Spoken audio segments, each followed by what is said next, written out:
Hi everyone, welcome back. We've got a brand new story to share with you. So let's begin. My life changed when I got arrested at my own home by my 17-year-old stepdaughter, who decided to make one false accusation too many. My name is Wallace, and this is how a teenage girl's lies destroyed my marriage, but also freed me from a family that saw me as nothing more than a walking ATM. The whole situation started back in 2018 when I met Linda, my stepdaughter's mother. I was 39, had my own electrical contracting business, and owned a nice 3-bedroom house that I'd worked hard to pay off completely. Linda was 36, working part-time as a medical receptionist, and had an 11-year-old daughter named Ashley from a previous long-term relationship. Linda seemed like a good woman who'd had some tough breaks. Ashley's father wasn't involved in her life at all, no child support, no visits, no contact whatsoever.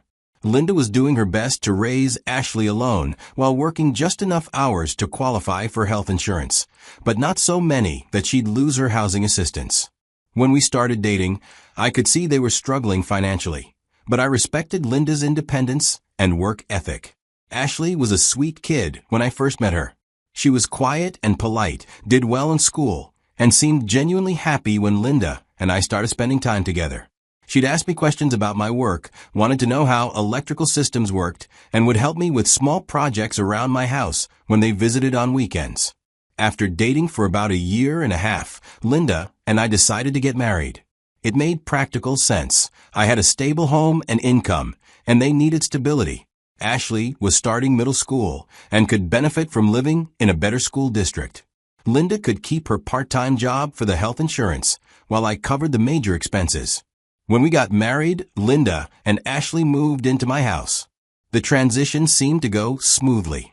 Ashley seemed to enjoy having her own room that was bigger than anywhere she'd lived before, and Linda was relieved not to worry about rent and utilities every month. I tried to be a good stepfather without overstepping boundaries. I helped Ashley with homework when she asked, drove her to her games practice and games, and made sure she had what she needed for school. Linda handled most of the discipline and parenting decisions, but Ashley seemed to respect me and follow the house rules I'd established. Financially, I was covering almost everything. Since the house was paid for, I cover utilities and groceries for 3 people. Linda's part-time income covered her car payment and personal expenses, but everything else was coming from me. I didn't mind supporting my new family. My business was doing well, and I'd always planned to share my success with a wife and children someday. Ashley wasn't my biological daughter, but I was committed to treating her like she was. We were also trying to give her a sibling. I started a small college fund for her and made sure she could participate in activities that Linda couldn't have afforded on her own. The first sign of trouble came when Ashley was 14 years old and starting to hit those difficult middle school years. She began testing boundaries with both Linda and me, lying about homework assignments and trying to play us against each other when she wanted something. This seemed like normal teenage behavior, and Linda and I worked together to maintain consistent rules and consequences. But what I didn't realize was that Ashley was also starting to resent my authority in my house. She'd lived there for years, and I think she forgot that I'd owned the house for years before they moved in. When I'd ask her to do chores or follow rules, she'd sometimes mutter things like, "You can't tell me what to do," or "You do too much for a stepfather." By the next year, these muttered complaints had become more direct. Ashley would argue that since Linda was her mother, Linda should make all the decisions about her rules and privileges. She'd tell Linda that I was being too strict or unfair, trying to get Linda to overrule my decisions. This created tension between Linda and me, because I felt like Ashley was deliberately trying to undermine my role as a parent figure in my own home. The real problem started after Ashley's 15th birthday. I was working in my home office one evening when Linda came in looking upset. She said Ashley had come to her crying, saying that I'd been looking at her weird when she walked from her bedroom to the bathroom in her pajamas. According to Ashley, I'd watched her in a way that made her uncomfortable. I was completely shocked by this accusation. I explained to Linda that I'd barely seen Ashley that evening. I'd been focused on work I brought home. If I glanced up when she walked by, it was purely coincidental, and certainly not inappropriate. But Ashley was in her room crying, and Linda felt like she had to take her daughter's concerns seriously. This created the first real crisis in our marriage. Linda didn't exactly accuse me of anything, but she also didn't dismiss Ashley's claims. She suggested that maybe I should be more careful about my behavior around Ashley, which made me feel like she thought there might be some truth to what Ashley was saying. From that point forward, I started being extremely careful around Ashley. I'd avoid making eye contact if she were in pajamas or casual clothes. I'd announce myself loudly when walking through common areas, so there wouldn't be any surprise encounters. I started working later hours to avoid being home during Ashley's after-school routine. But my extra caution didn't help the situation. If anything, Ashley seemed to interpret my careful behavior as evidence that I was guilty of something. She'd make comments to Linda about how I was acting weird or avoiding her. Linda would relay these concerns to me, and I felt like I was trapped in a situation where any behavior could be interpreted as suspicious. About 8 months after the first accusation, Ashley again claimed that I had brushed against her inappropriately when we passed each other in the kitchen hallway. She said I deliberately made physical contact when there was enough room to pass without touching. Again, I completely denied this. If any contact had occurred, it was purely accidental. The hallway was narrow, and we'd both been carrying things. But Ashley was 16 now, and her accusations were becoming more specific and serious. She cried to Linda about feeling unsafe. She said she was afraid to be alone with me and didn't know how to tell me to stop making her uncomfortable. Linda was torn between supporting her daughter and maintaining her marriage, but she was clearly starting to believe that something inappropriate was happening.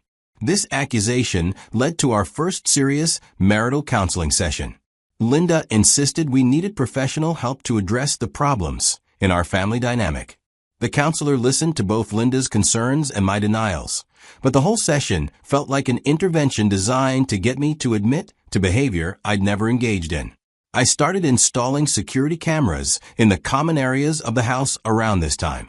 I told Linda it was for general home security, but really, I was trying to protect myself from false accusations.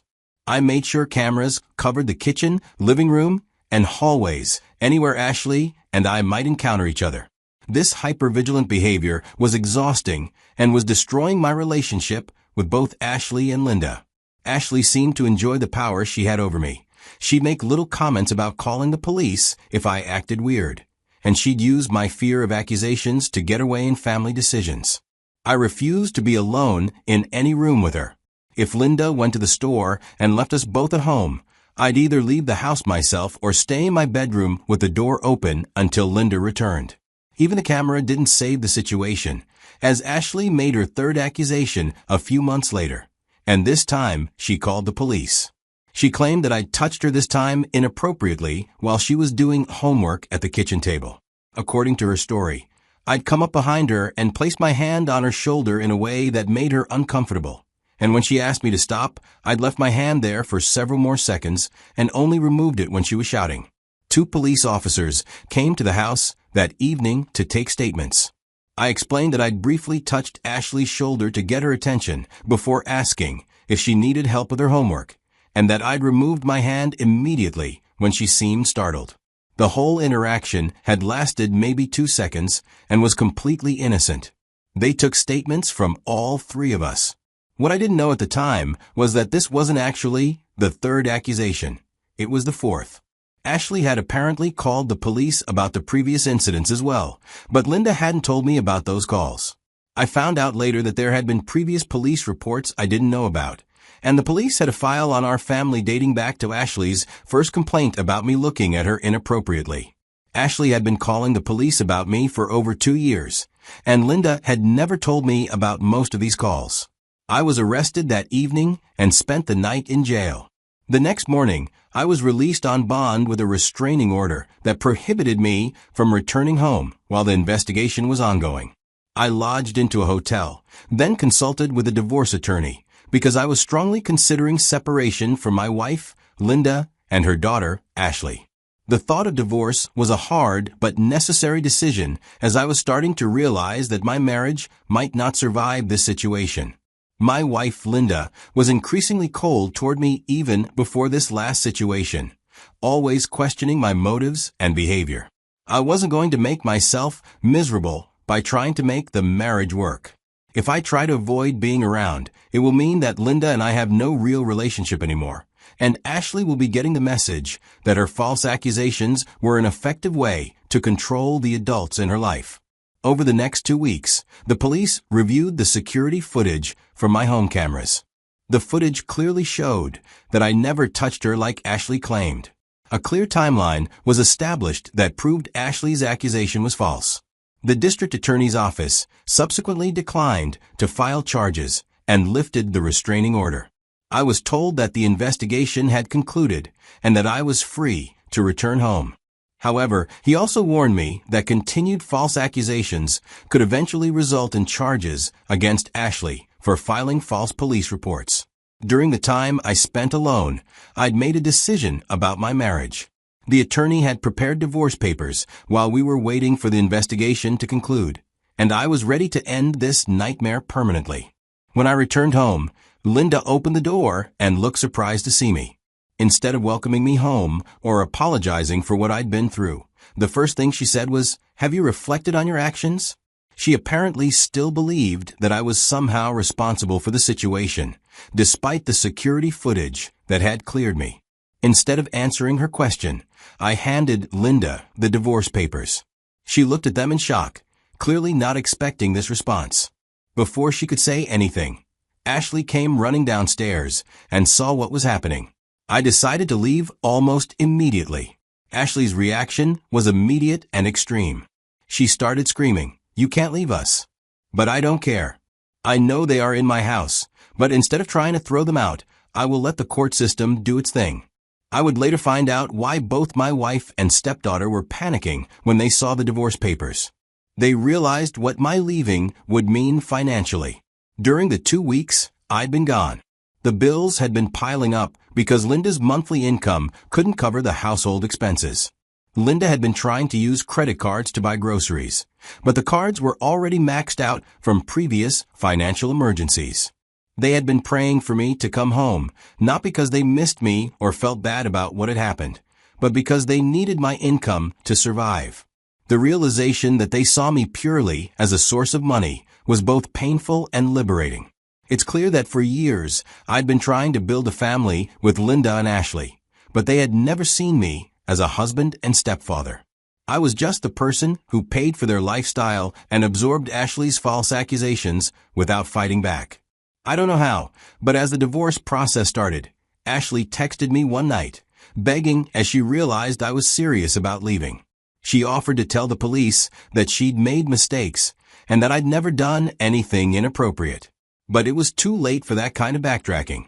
The pattern of false accusations had destroyed any possibility of trust or normal family relationships.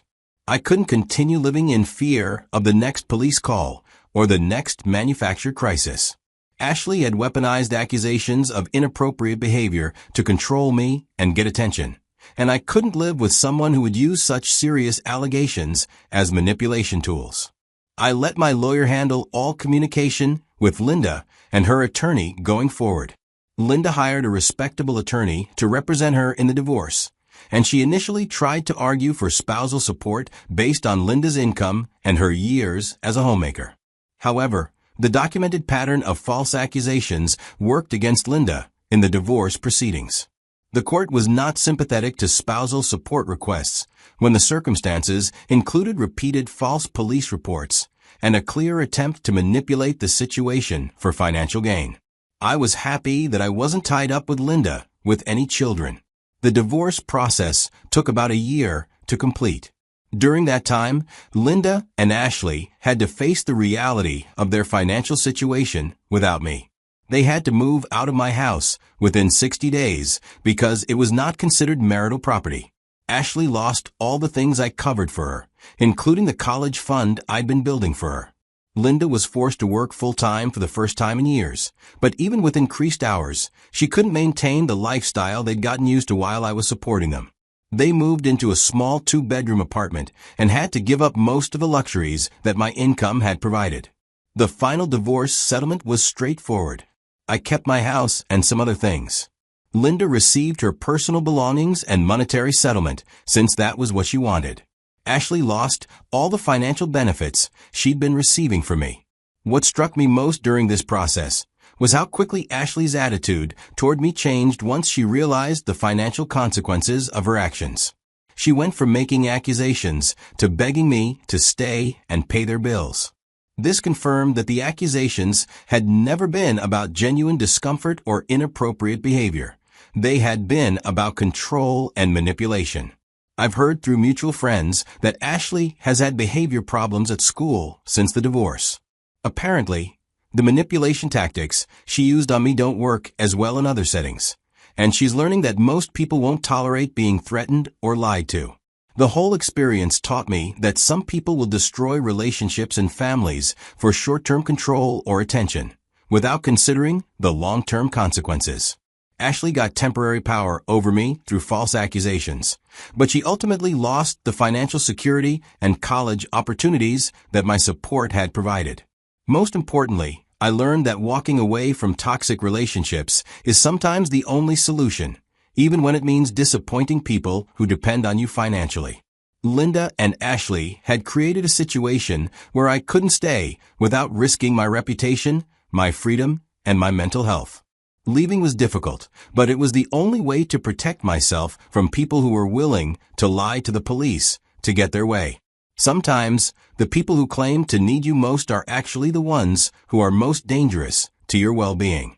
Ashley's false accusations could have resulted in criminal charges, end of business, and permanent damage to my reputation.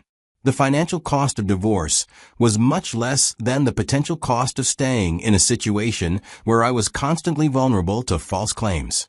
Looking back, I wish I'd recognized the pattern earlier and left after the first or second accusation.